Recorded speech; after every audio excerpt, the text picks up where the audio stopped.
Good morning everyone, welcome back to my channel. আশা করি তোমরা সবাই খুব ভালো আছো আর সুস্থ আছো।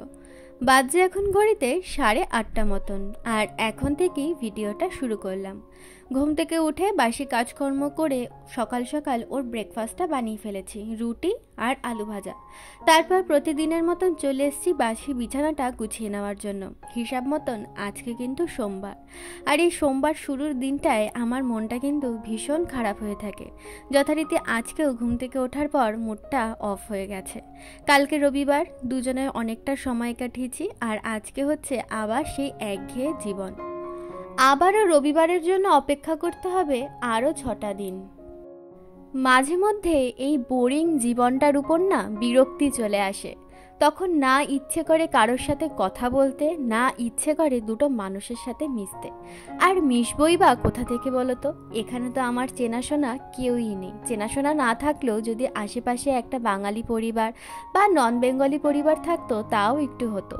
আমার আশেপাশে এরকম কেউই থাকে না যাদের সাথে একটু আলাপ করতে পারবো বা দুটো কথা বলতে পারবো। এই মিস্টার চক্রবর্তী সকালবেলা 9টা, সোয়া 9টার সময় বেরিয়ে যায়, তারপর সেই আসে দুপুরবেলা 1টার সময় খেতে। আবার 2টোর মধ্যে বেরিয়ে যায়, 2টোর আগেই চলে যায়, আবার আসে সেই সন্ধেবেলা 7টা, সাড়ে 7টা।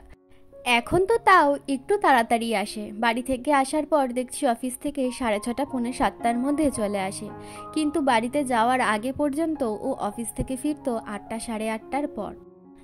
আমি হয়তো একা নই যে এরকমভাবে একার সংসার সামলাচ্ছি। হয়তো এরকম অনেকেই আছে যাদের একার সংসার সামলাতে হয়, কিন্তু তাদের পাশাপাশি হয়তো পরিবার আছে। পরিবার না থাকলেও হয়তো কয়েকটা বন্ধুবান্ধব আছে দিনের শেষে, যাদের সাথে একটু হলেও কথা বলতে পারে বা একটু বেরোতে পারে।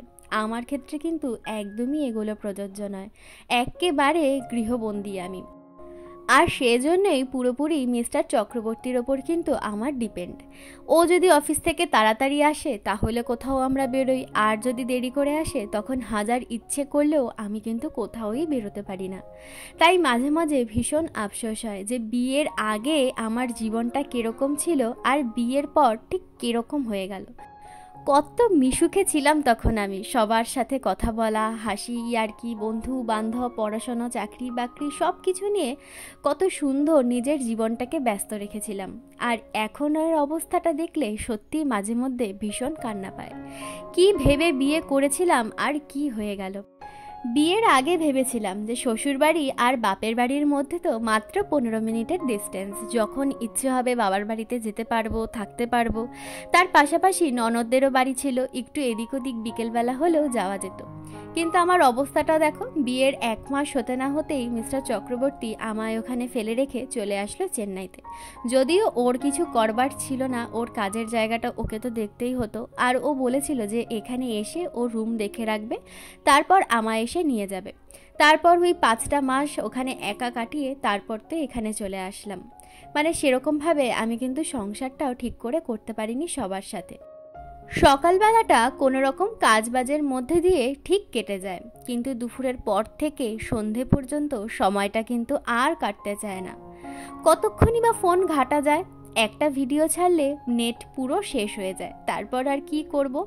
তারপর এই বিকেলবেলা হলে একটু ছাদে নয় বাইরে একটু হাঁটাহাঁটি করা যায়। তারপর আবার রান্নাঘরে ঢুকে রাত্রেবেলার রান্নাবান্না, আর যেদিনকে রাত্রের রান্না থাকে না সেদিন তো কোনো কাজই আর থাকে না। আর এই রকম চুপচাপ একটা লাইফস্টাইল কাটাতে কাটাতে যে কখন এতটা চুপচাপ হয়ে গেছি আগে আমি বুঝতেও পারিনি। এখানে আসার পর না প্রথম প্রথম বন্ধু বান্ধব বলো, কাজিনদের বলো, খুব ফোন করতাম, ফোন করে কথা বলতাম। কিন্তু যবে থেকে আমি ফোন করা বন্ধ করে দিলাম, দেখলাম উল্টো দিকের মানুষগুলো আমাকে আর ফোন করে না। তবে থেকে বন্ধ করে দিয়েছে সবার সাথে কথা বলা। আমার নিজের কাছেই নিজের খুব গিল্টি ফিল হতো। মনে হতো আমি আমার নিজের কারণের জন্যই ওদের গুরুত্বপূর্ণ সময়গুলো নষ্ট করতাম। তারপর থেকে সেরকমভাবে আর কিন্তু কারোর সাথেও কথাবার্তা হয় না, আরও চুপচাপ হয়ে গেছি। তবে যে মানুষগুলো আমার খোঁজ খবর নেয় তাদের কথা কিন্তু না বললেই নয়। এক হচ্ছে আমার মা, সারাদিনে 2বার থেকে 3বার তো ফোন করে খোঁজ খবর নেবেই। আর রয়েছে আমার ভাই, আমার বোন আর আমার এক কাজিন। এদের কথা না বললে কিন্তু নয়। সারাদিনে মানে প্রত্যেক দিনে সারাদিনের যে কোনো সময় এদের কিন্তু একবার হলেও ফোন আসবে, কি করছিস বল। তো এদেরই যখন ফোনটা আসে না, মনটা তখন ভীষণ ভালো হয়ে যায়। তখন মনে হয় কেউ তো ফোন করে একটু খবর নেয়, কেউ তো খোঁজ খবর রাখে আমার। আর ননদরা তো মাঝে মধ্যে খোঁজ খবর নেয়। আর শাশুড়ির কথা যদি বলি, শাশুড়ি মা কিন্তু ফোন করতে পারে না, তাই সারাদিনের মধ্যে 2 থেকে 3 বার আমি ফোন করে খোঁজ খবর নিই আর কি। তো যাই হোক, আজকে তোমাদের সাথে অনেকগুলো কথা শেয়ার করে ফেললাম। আসলে সোমবার, মুড অফ, আর সে কারণের জন্যই এতগুলো কথা বেরিয়ে গেছে। তো মুড অফ বলে তো আর আমার কাজকর্ম থেকে মুক্তি নেই। প্রত্যেক দিনের মতন দেখো এখানে মিস্টার চক্রবর্তী রেডি হচ্ছে, আর আমি এখন চলে এসেছি ওর চশমাটা পরিষ্কার করে দেওয়ার জন্য। তো এখন বাজে কটা বলো তো? এখন 9:15 কিন্তু বাজেনি, ওই 9:10 মতন বাজে। আর ও বেরাতে বেরাতে 9:15 থেকে 9:20 মতন বেজে যায়। ওর খাওয়া দাওয়া সব কিছু হয়ে গেছে কমপ্লিট। এখন জাস্ট রেডি হচ্ছে আর বেরিয়ে যাবে। আর এখানে বেরিয়ে যাওয়ার আগে আমি ওকে জিজ্ঞাসা করেই যাচ্ছি যে যাওয়ার আগে বলে তো যাও যে আজকে কি রান্না করব। আমার না এটা অভ্যাস হয়ে গেছে। ও অনেকবার বলে যে তোমার মনে যা চায় বা তোমার মনের মতন করে তুমি যা খুশি বানাও, আমার কোনো অসুবিধা নেই। কিন্তু তারপরেও না প্রত্যেক দিন এটা জিজ্ঞাসা করতে করতে আমার অভ্যাস হয়ে গেছে যে কি রান্না করব। তো বললো একটুখানি গতকাল রাত্রেবেলা ডাল করেছিলাম, সে অনেকটা ডাল রয়ে গেছে। বললো ডাল শুকনো করো, আর আমি দোকান থেকে ডিম এনে দিচ্ছি, আর একটু গরম গরম ডিম কষা করো। তো এখানে একবেলার মতনই ডিম কষা করতে হবে, কারণ এই বেলা যা রান্না হবে সেটা কিন্তু রাত্রেবেলা সেটা খাবে না। তো দুবেলায় করে রান্না করতে হয়। আবার কিছু কিছু জিনিস আমি একবেলায় করে রাখি, যেটা দুবেলায় হয়ে যায় আর কি। তো যাই হোক, ও তো ডিম হাতে ধরিয়ে দিয়ে চলে গেল অফিসে, আর আমি চলে আসলাম এখন সোজা রান্নাঘরে। আর সকালবেলা আমি ওর সাথে বসে একটু চা বিস্কিট খেয়ে নিয়েছি, কারণ সকালের খাবারটা খুব দরকার। তো এখানে আমি আমার জন্য রুটি আর আলু ভাজা রেখে দিয়েছি। আজকে আর ভাত খাবো না, কারণ রুটির সাথে আলু ভাজাটা খেতে কিন্তু বেশ ভালো লাগে। আর ডিম দুটো কিন্তু আমি ভাতের মধ্যে দিয়ে সিদ্ধ করে নেব। আর এদিকে দেখো ভাত বসিয়ে দিয়ে আমার কিন্তু ডিমের ঝোল রান্না করার জন্য সব কিছুই কাটাকুটি হয়ে গেছে। পেঁয়াজ, আদা, রসুন, কাঁচা লঙ্কা, আলু সবই কিন্তু হয়ে গেছে। তো ওদিকে তো ভাত হচ্ছে, আর এদিকে দেখো গ্যাসে আমি বসিয়ে দিলাম ডালটা শুকনো করার জন্য। অনেকটাই ডাল রয়েছে দেখতেই পেলে। তো এখানে ডাল কিন্তু অনেকটাই শুকিয়ে এসেছে। তো ডাল শুকনোটা হতে হতে আমি ঘরের আরও টুকিটাকি কয়েকটা এক্সট্রা কাজ ছিল, মানে সেলফ টেলফগুলো পরিষ্কার করা, তো সেগুলো পরিষ্কার করে আসলাম। সেটা আর তোমাদের সাথে শেয়ার করতে পারলাম না। আর এদিকে দেখো আমার কিন্তু ডাল শুকনো একদম হয়ে এসেছে।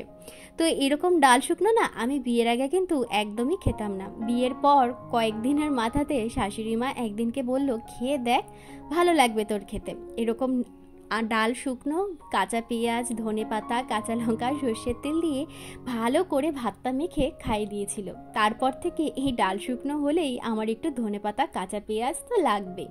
ভীষণ ভালো লাগে কিন্তু এরকমভাবে খেতে। বিয়ের আগে বাপের বাড়িতে কিন্তু কোনোদিনই খাইনি, আর আমার মা এরকম ধনে পাতা, কাঁচা লঙ্কা দিয়ে কখনো মাখেও নি। তো যাই হোক, এখানে দেখো ওদিকে ডাল শুকনো তো নামিয়ে দিয়েছি, আর এদিকে ডিম ঝোল করার জন্য মশলাটা ভালো করে কিন্তু আমি কষিয়ে নিয়েছি। এরপর দিয়ে দিলাম ডিম আর আলুটা। এরপর ডিম আর আলু দিয়ে মশলাটা ভালো করে একবার কষিয়ে নেব। এই ডিমের ঝোল রান্না করতে গেলেই আমার একটা কথা ভীষণ মনে পড়ে যায়। প্রথম যখন চেন্নাইতে আসি, শ্বশুর শাশুড়ি ননদরা যেদিনকে আমাকে দিয়ে চলে গেল বাড়িতে, তার পরের দিনকে প্রথম আমি এখানে রান্না করেছিলাম ডিমের ঝোল। আর সেটা ভীষণ ভয় ভয় যে ওর খেতে ভালো লাগবে কিনা বা ওর পছন্দ হবে কিনা। তবে সেই দিন দুপুরবেলা ডিমের ঝোলটা খেয়ে বাড়ির সবাইকে ফোন করে বলেছিল যে ডিমের ঝোলটা আজকে অসাধারণ খেয়েছি। তারপর থেকে নাকি আমি যেরকমভাবেই ডিম বানাই সেরকমভাবেই নাকি ও ভীষণ ডিমের ঝোল খেতে ভালোবাসে। তো যাই হোক, ওদিকে ডিমটাও নামিয়ে দিয়ে রান্নাঘর পরিষ্কার করে চলে এসেছি এখন ঘরের কাজগুলো করবার জন্য। সকালবেলায় তো বাসি ঘর আমার ঝাড় দেওয়া হয়ে গেছে, আর এখন চলে এসেছি ঘরটা মুছে নেওয়ার জন্য। গতকালের ভিডিওতে তোমরা অনেকেই কমেন্ট করে জানতে চেয়েছিলে যে আমি কেন 5 মাসের বেশি ওই বাড়িতে থাকতে পারিনি। তবে আমি একদমই এটা তোমাদের সাথে শেয়ার করতে ভুলে গেছিলাম। আগামীকাল ভিডিওতে তোমাদের সাথে এই স্টোরিটা শেয়ার করব। তারপর অনেকেই জিজ্ঞাসা করেছিলে যে এটা কি কোনো ভুতুড়ে ঘটনা? একদমই তাই। তো এটা আজকে তো আর হলো না, গতকালের ভিডিওতেও হয়নি, আগামীকালের ভিডিওতে অবশ্যই তোমাদের সাথে এটা শেয়ার করব। তবে যারা আজকে আমার ভিডিও নতুন দেখছো অবশ্যই কিন্তু আমার চ্যানেলটা সাবস্ক্রাইব করে দিও, কারণ আগামীকাল যে ব্লগটা আসতে চলেছে সেটা শুনলে তোমাদের গায়ে আশা করি কাঁটা দিয়ে উঠবে। তো যাই হোক, দেখো তোমাদের সাথে কথা বলতে বলতে আমার কিন্তু ঘরের সমস্ত কাজবাজ হয়ে গেছে কমপ্লিট। এরপর চলে এসেছি প্রত্যেক দিনের মতন বাইরের উঠানটা ধুয়ে নেওয়ার জন্য। এই কড়া রোদের মধ্যে বাইরে আসতেও না ভীষণ অস্বস্তি লাগে। গরমটা একটু কম ছিল, আবার গত 3-4 দিন ধরে গরমটা কিন্তু ভালোই পড়েছে। তো কিছু করার নেই, আবার মাঝে মধ্যে মেঘ করে বৃষ্টিও হচ্ছে। তবে কলকাতায় তো শুনছি এখন প্রত্যেক দিনই একবেলা দুবেলা করে বৃষ্টি হচ্ছে, একদম ঠান্ডা ঠান্ডা ওয়েদার। তো এই শুনলে না আমার ভীষণ আফসোস হয় যে এখানেও যদি একটুখানি বৃষ্টি হতো। আসলে বৃষ্টি আমার ভীষণ ভালো লাগে।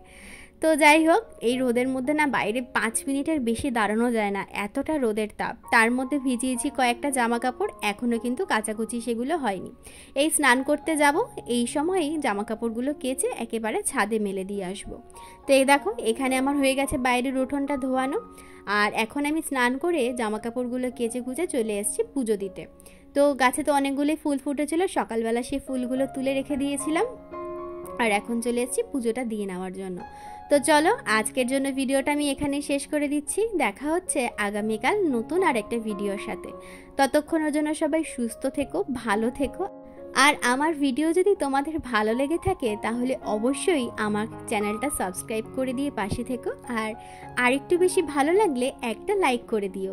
আবার প্রত্যেক দিনের কমেন্টে কিন্তু একটা কমেন্ট আসেই যে আমার কথাগুলো শুনতে তোমাদের ভীষণ ভালো লাগে, তার জন্য থ্যাংক ইউ।